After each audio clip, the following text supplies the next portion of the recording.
नमस्कार, माझे नाव रोशनी आहे. आज मला माझ्याबद्दलची एक खास गोष्ट तुम्हाला सांगायची आहे. अशी गोष्ट जी मला माझ्याच वयाच्या इतर मुलांपेक्षा थोडी वेगळी बनवते. बाहेरून पाहिलं तर मी इतर मुलींसारखीच दिसते, पण माझ्या डोक्यात काहीतरी वेगळंच चालू असतं. त्यामुळे मला शांत बसायला किंवा दिलेल्या कामावर लक्ष द्यायला खूप कठीण जातं. कधी कधी असं वाटतं की माझ्या डोक्यात एकदम 100 विचार उड्या मारतायत. इतर वेळा माझ्या डोक्यात धुकं दाटल्यासारखं वाटतं आणि मी दिवसा स्वप्नात हरवली आहे असं वाटू शकतं. म्हणूनच शाळेत असो किंवा घरी मला दिलेल्या कामावर लक्ष देणं कठीण जातं.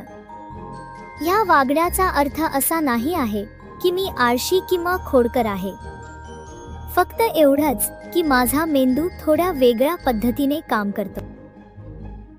लहान असताना माझे आईबाबा हसत म्हणायचे, ही एका जागी बसतच नाही. जसं काही एखादं इंजिन मला खोलीत इकडून तिकडे चालवत असतं. दिवसाच्या शेवटी माझी आई खूप थकून जायची, पण मी मात्र दिवस रात्र तिला खेळायला बाहेर नेण्याची विनंती करायचे. शाळेत मी जास्त वेळ एका जागेवर बसू शकत नाही.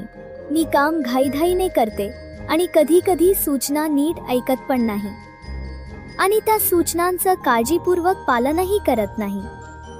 माझ्याकडून सतत गोष्टी हरवतात आणि मी दुसरे बोलत असताना मध्येच बोलून टाकते.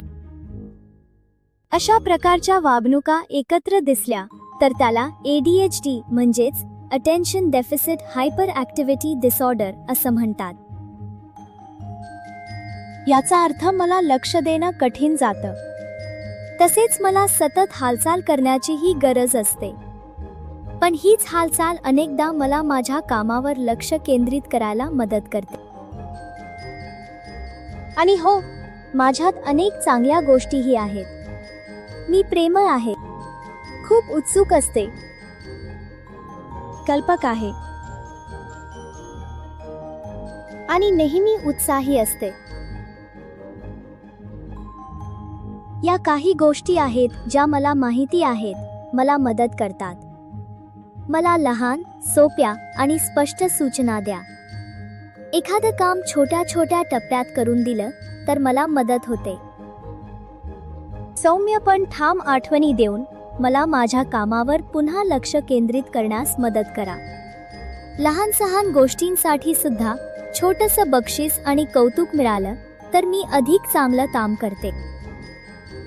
जेवायची वेळ, खेळायला वेळ आणि झोपण्याची वेळ यासारखी एक ठरलेली दैनंदिन दिनचर्या पाळल्याने माझी ऊर्जा संतुलित राहण्यास मदत होते.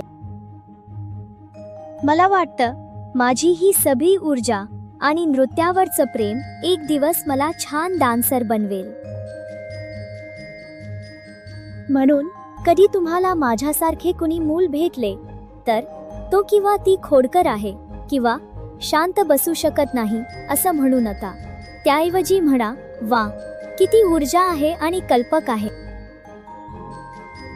मला फक्त इतकंच हवंय, जगाने मला पाहावं, स्वीकारावं आणि माझ्यावर प्रेम करावं.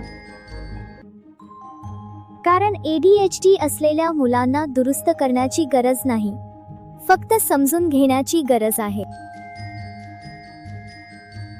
चला, असे जग निर्माण करूया ज्यामध्ये प्रत्येक मुलाला सामावून घेतले जाईल. जसे आपण आहोत तसेच.